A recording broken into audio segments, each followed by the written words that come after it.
एक काळ होता जेव्हा सगळे राजकारणी जे होते ते काही बहुतांश त्यातले सिद्धांतवादी होते आणि म्हणून जुन्याचं सोनं करायचे ते. आता काही राजकारणी जे आहेत, काही काय बहुतांश जे राजकारणी आहेत ते सगळे राजकारणी बोट लावतील तिथे माती करतात. त्यातलेच एक राजकारणी जे इथले आहेत, अर्जुनराव खोतकर, जिथे जिथे त्यांनी हात लावला तिथे तिथे त्यांनी माती केली. जनता सहकारी साखर कारखाना असो, कृषी उत्पन्न बाजार समिती असो, जादल्याची खरेदी विक्री केंद्र असो, या प्रत्येक ठिकाणी जिथे जिथे त्यांनी हात लावला तिथे तिथे त्यांनी माती केली. आताच्या घटकेला मी असं ठरवलंय की ह्या व्यक्तीविरुद्ध आता एक मोठा लढा उभा करण्याची वेळ आली आणि तो लढा मी देणार आहे या सगळ्या शेतकऱ्यांसाठी. या शेतकऱ्यांसाठी त्यातले कामगार आहेत ज्यांचे आतापर्यंत देणी जी 2012 पर्यंतची 108 कोटीची होती ती मिळालेली नाहीत, त्यांचे प्रॉव्हिडंट फंड मिळालेले नाहीत.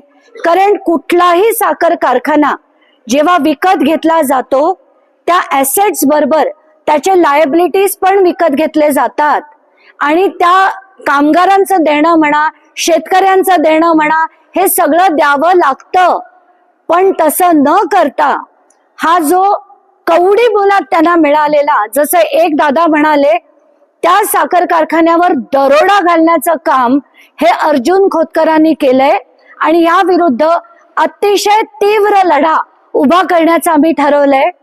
त्याची सुरुवात एप्रिल महिन्याच्या शेवटपासून आम्ही करणार आहोत आणि प्रत्येक ठिकाणी आत्ताच्या घटकेला आम्हाला ज्या ज्या गोष्टी दिसल्या, एक म्हणजे शेतकऱ्यांना न्याय नाही मिळाला, साखर कारखाना कवडी मोलात विकत घेतला गेला, कामगारांना न्याय नाही मिळाला आणि आता हवरटपणाचा कहर म्हणजे आता त्यांनी जी सरळ जाणारी जी समृद्धी महामार्गाची लाईन होती ती सुद्धा त्यांनी अक्षरशः वाकडी करून, ती मला डोळ्यांनी बघून मगच त्याच्यावर बोलायचं होतं म्हणून आधी आम्ही जाऊन ती लाईन बघितली.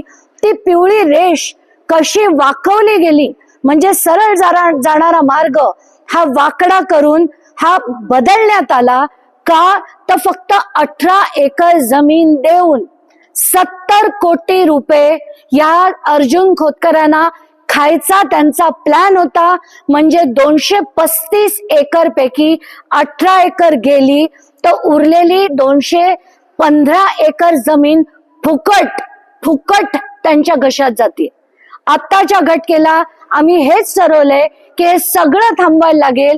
ईडीची कारवाई जी भाजप नेहमी हवी तशी करते तसं न करता ईडीची कारवाई ही खरंच व्यवस्थित करून न्याय झाला पाहिजे आणि या न्यायासाठी लढण्यास त्यांच्या पिटिशन मध्ये मी स्वतः इंटरव्हेन्शन पिटिशन फाईल करून